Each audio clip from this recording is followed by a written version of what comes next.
currently a junior in Penn State majoring in accounting. And I'm from South Korea. Literary studies, I don't know.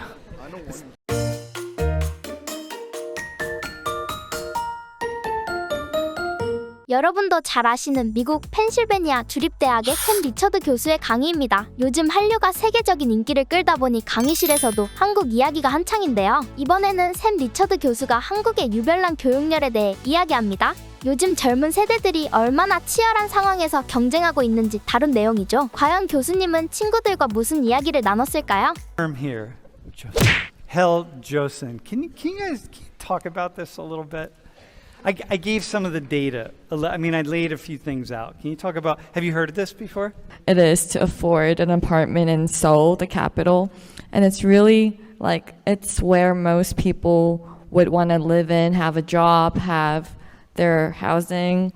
But because it's so competitive to get a job or even like a good, call it hell 조선. Hey, how do you say hey? It's like hell 조선. Yeah.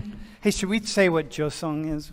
So like Korea basically like started from Joseon Dynasty, and like during the period, like South like Korea was definitely harsh.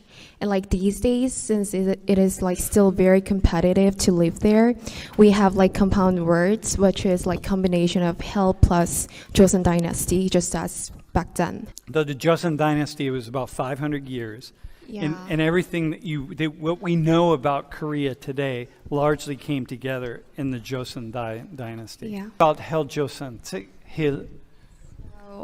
As long as I remember, like as a student when I was back in Korea, I was a high school student there, and I was actually preparing for like many exams there, and like 90%, like just most of the students, they studied more than like 10 or 12 hours a day. So like even I studied as much as I could, it was just the average. So I remember it was very competitive. And so the idea is that no matter what you do, you're like spinning your wheels to try to keep up with everybody else. Right. And you never know if you can, because are you ever gonna doesn't matter how much you study, you can always study more, and there's always someone else studying more. And then when you finally get a job, maybe you get a job, or you're graduating, now you're competing with all these other people, and you're back on the hamster wheel. And then once you get a job, maybe you're not making enough money, or you're working and working and working, and no matter what, it's like hell. It's like Squid Game.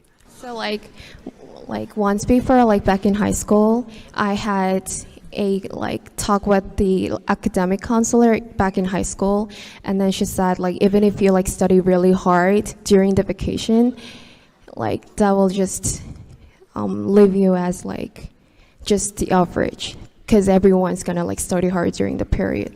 Hell to most of you all, I would assume, right? Do you guys want to add anything to the? So basically, it means like it's more harder for our generation to proceed compared to our parents' generation. Mm-hmm.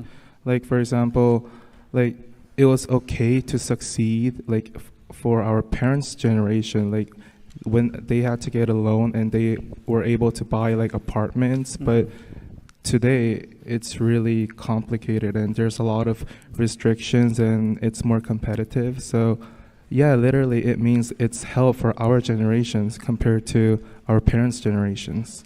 Can we talk about these? Like, tell people what these hagwons are. Like, what is this?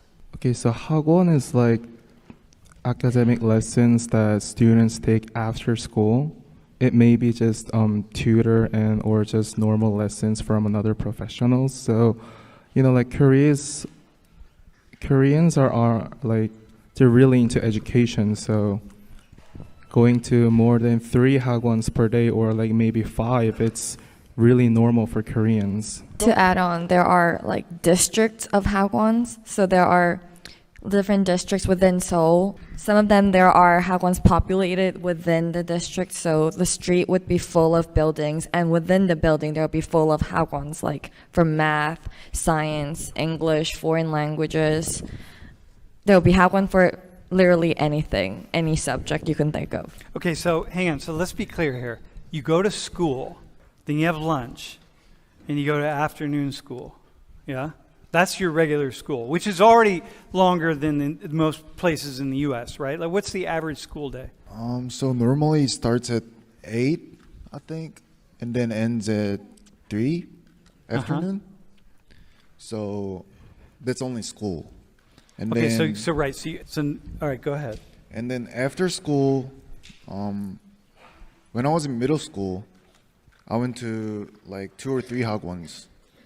It's basically line tutoring, at line tutors, but in some tutoring, if you get, they test you, and then if you don't get like high scores, they don't send you home. So Wait, so you get like locked into a hagwon? So like basically a few days I couldn't go to home, like in the 3 or 4 in the morning. Wait, so you're paying, your parents are paying for this, right? Your parents pay for this. The hagwons you pay for. Yeah, Right. like okay. $300-$400 a month. Okay. And it could be a lot more. If you have a lot of money, Yeah. obviously you're going to pay a lot of money. Okay, wait. And so then how long might you stay at a hagwon? So after school, like it's 3 o'clock, you would go directly to the tutoring? Or would you go home first? Or like, well, how do you do what? Yeah, And then you go. yeah. What's the latest people stay at hagwon? Like what then until when? So basically 2 or 3 in the morning maybe, but during my middle school year, the law got changed. Hagwon cannot, hold students until like 10 o'clock. So basically every hagwon should end at 10 o'clock. But, there's the other way. They get apartments in the private, and then they collect students. And then they hold students until like 2 or 3 in the morning. So basically, law doesn't mean anything. Wait, hang on. Can someone, Junho, do you want to add to that? Yeah, so there was a restriction from the government not to like block students until 10 p.m. So hagwons, they started to gather people at real like private places like Do-hyung mentioned, or some hagwons they opened at 4 a.m. So like students would wake up at 3 a.m. and start their hagwon at 4 a.m. Before they go to school. Yeah, before they go to school. About 83% of Korean 5-year-olds go to hagwons. And about 36% of Korean 2-year-olds go to hagwons. Dude, so we're not talking 2-year-olds aren't going 5 days a week till 2 in the morning. I mean, the average, this was one particular study, the average is like, like 2 sessions a week. And for 5-year-olds, it's like 50-minute sessions 5 days a week. But if 70% of American 25 to 34-year-olds had college degrees, trust me, you all would be going to hagwons also, because you'd be competing. As it is, when you graduate from Penn State, you have the idea, okay, you're going to find a job. But if you were competing with twice as many people with college degrees here or back home, wherever you're from, if you're not from the United States, you'd be tutoring. You'd be like trying to elevate your, get your game together, man.